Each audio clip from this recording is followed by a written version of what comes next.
Hi friends, എല്ലാവർക്കും നമസ്കാരം. അപ്പോൾ ഇന്നത്തെ നമ്മുടെ വീഡിയോ കുക്കിംഗ് വീഡിയോ ഒന്നല്ല. അപ്പോൾ പുതിയതായിട്ട് മേടിച്ച മൺചട്ടി നമുക്ക് വളരെ എളുപ്പത്തിൽ, അതായത് ഒരു മണിക്കൂർ അല്ലെങ്കിൽ ഒരു അരമണിക്കൂറിൻ്റെ ഉള്ളിൽ തന്നെ നല്ല നോൺ സ്റ്റിക്ക് പോലെ എങ്ങനെയാണ് മയക്കിയെടുക്കുന്നതെന്ന് ആണ് കേട്ടോ കാണിക്കുന്നത്. ഇപ്പോൾ ഇത് നമ്മൾ കുംഭാരന്മാരുടെ അവരുടെ ആ ഉണ്ടാക്കുന്ന സ്ഥലത്ത് പോയിട്ട് ആണ് വാങ്ങിച്ചത്.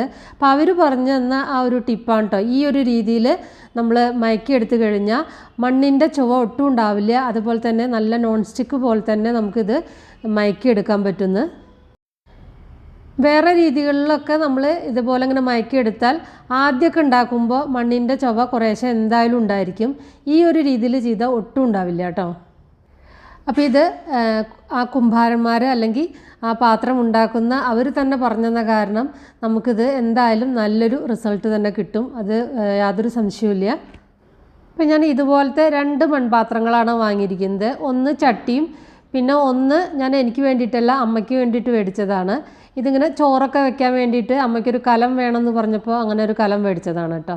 അപ്പോൾ ഞാൻ വാങ്ങിച്ച ചട്ടിക്ക് ഒന്നിന് 160 രൂപയായിട്ടുള്ളൂ. മറ്റതിനും ഏതാണ്ട് അത്രയൊക്കെ തന്നെയുള്ളൂ കേട്ടോ. 10-20 രൂപ കൂടും, അത്രയേ ഉള്ളൂ. അപ്പോൾ വളരെ ചീപ്പായിട്ട് തന്നെ കിട്ടി. നല്ല 2 മൺപാത്രങ്ങളാണ് കേട്ടോ.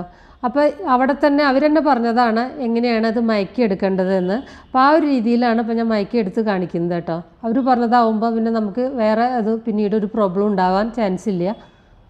അപ്പോൾ ഞാൻ പുറത്തെ അടുപ്പിലാണത് മയക്കി കാണിക്കുന്നത്. അപ്പോൾ ഞാൻ നാട്ടിൽ വന്ന സമയത്താണ് ഇപ്പോൾ ഇത് വാങ്ങിച്ചതും വീഡിയോ എടുത്തതൊക്കെ. അപ്പോൾ ഇതാണ് കേട്ടോ നമ്മുടെ വീടിൻ്റെ വടക്കോറം ഭാഗമാണത്. അപ്പോൾ ഈ കാണുന്നതൊക്കെ റബ്ബർ മരങ്ങളാണ്. ചെറിയൊരു റബ്ബർ തോട്ടമുണ്ട് മുന്നിലായിട്ട്.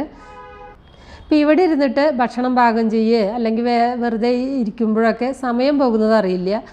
നല്ല രസമാണ് ഇവിടെ ഇരിക്കാൻ, നല്ല കാറ്റും ഒക്കെ ഉണ്ട്. എനിക്ക് പൊതുവെ അടുക്കളയിൽ കുക്ക് ചെയ്യുന്നതിനേക്കാൾ ഇഷ്ടം ഇവിടെ ഇരുന്നിട്ട് കുക്ക് ചെയ്യാനാണ്. ഞാൻ നാട്ടിൽ വരുമ്പോഴൊക്കെ കുറേ കാര്യങ്ങളൊക്കെ ഇവിടെ വടക്കോർത്ത് ഇവിടെ അങ്ങനെ അടുപ്പിൽ തീപ്പൂട്ടിയിട്ടാണ് സാധാരണ ചെയ്യാറ്. ഞാൻ ഇവിടെ വെച്ചിട്ട് കുറച്ച് കുക്കിംഗ് വീഡിയോസൊക്കെ ചെയ്യണം എന്നൊക്കെ വിചാരിച്ചിട്ടുണ്ടായിരുന്നു, പക്ഷേ ഒന്നും നടന്നില്ല. അപ്പോൾ അതാ അമ്മ തീയൊക്കെ പിടിപ്പിച്ചിട്ടുണ്ട്. ഇനി ഇതിലേക്ക് ആ ചട്ടി വയ്ക്കുക. ചട്ടി വെച്ചിട്ട് ഇതിലേക്ക് 1 ഗ്ലാസ് ഗോതമ്പ് ആണ് ഇപ്പം ഞാനിതിലേക്ക് ഇടുന്നത്. ഈ ഗോതമ്പ് ഇട്ടിട്ട് ഇത് നന്നായിട്ട് കരിച്ചെടുക്കുകയാണ് ചെയ്യേണ്ടത്. ഇനി ഇതിങ്ങനെ ഇളക്കിക്കൊണ്ടേ ഇരിക്കുക. എന്നിട്ടിത് നന്നായിട്ട് വറുത്തിട്ട് ഏതാണ്ട് നല്ല കരിക്കട്ട പോലെ, നല്ല ഉമിക്കരി പോലെ ആവണം. അത്രയും അങ്ങനെ നല്ല കറുപ്പ് കളറിൽ നന്നായിട്ട് വറുത്തെടുക്കുക. വറുത്തിട്ട് മുഴുവൻ കരിഞ്ഞു പോകണം. ആ ഒരു രീതിയിൽ വേണം ഇത് വറുത്തെടുക്കാൻ.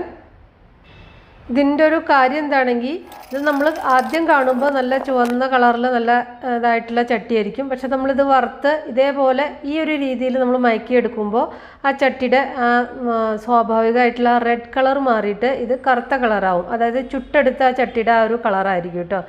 നല്ല പിന്നെ കുറച്ചൊരു കറുപ്പ് കളറായിരിക്കും. ആ ഒരു വ്യത്യാസമുണ്ട് ഇതിന്. പക്ഷേ അങ്ങനെ ചെയ്യുമ്പോൾ ചട്ടിക്ക് കുറച്ചും കൂടി ഗുണമേന്മ ഉണ്ടായിരിക്കും. ഭക്ഷണം നല്ല രുചികരമായിട്ട് നമുക്ക് ഉണ്ടാക്കിയെടുക്കാം. ആ ഒരു വ്യത്യാസം കൂടി ഉണ്ട്. ഇപ്പോൾ കണ്ടില്ലേ, നന്നായിട്ട് നല്ല കരിഞ്ഞ് വന്നിട്ടുണ്ട്. കണ്ടില്ലേ,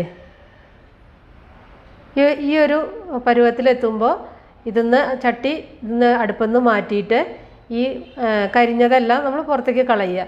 കളഞ്ഞതിന് ശേഷം നന്നായിട്ട് തണുക്കാൻ വേണ്ടി വയ്ക്കുക. ചൂടോടെ ഇതിൽ വെള്ളമോ അല്ലെങ്കിൽ വേറെ എന്തെങ്കിലും ഒഴിക്കാനൊന്നും പാടില്ല. അതുപോലെ നന്നായിട്ട് തണുക്കാൻ വേണ്ടി വെച്ചാൽ മതി. എന്നിട്ട് പിറ്റേ ദിവസം ചെയ്യേണ്ടത് ഞാൻ ബാക്കി കാണിക്കാം.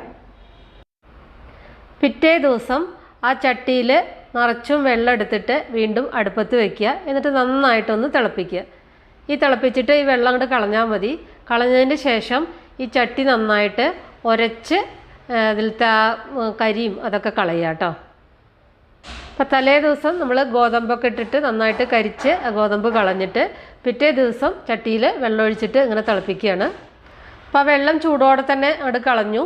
അതിൻ്റെ ശേഷം അധികം ഉരയില്ലാത്ത, അതായത് അധികം ഹാർഷല്ലാത്ത ഒരു സ്ക്രബ്ബർ ഉപയോഗിച്ചിട്ട് ഇത് കുറച്ച് സോപ്പ് ഇട്ടിട്ട്, മൈൽഡായിട്ടുള്ള സോപ്പ് ഇട്ടിട്ട് നന്നായിട്ട് ഉരച്ചിട്ട് കളയുക. ഇതിൽ ഉപയോഗിക്കുമ്പോൾ പിന്നെ സ്റ്റീലിൻ്റെ സ്ക്രബ്ബറൊന്നും ഉപയോഗിക്കരുത്. നോർമലായിട്ട് കുറച്ച് സോഫ്റ്റായിട്ട്, അല്ലെങ്കിൽ ഉപയോഗിച്ചിട്ട് പഴയ സ്ക്രബ്ബറൊക്കെ ഉണ്ടാവില്ലേ, അങ്ങനത്തെ സ്ക്രബ്ബറൊക്കെ ഉപയോഗിച്ചിട്ട് ഉരച്ച് കളഞ്ഞാൽ മതി. വല്ലാതെ അങ്ങനെ ഹാർഷായിട്ടുള്ള നല്ല ബലമുള്ള സ്ക്രബ്ബറൊന്നും ഉപയോഗിച്ചിട്ട് ഇത് ഉരയ്ക്കരുത്. അപ്പം ഞാൻ ഉപയോഗിക്കുന്നത് നല്ല സോഫ്റ്റ് ആയിട്ടുള്ള ചകിരിയുടെ സ്ക്രബ്ബർ തന്നെയാണ്.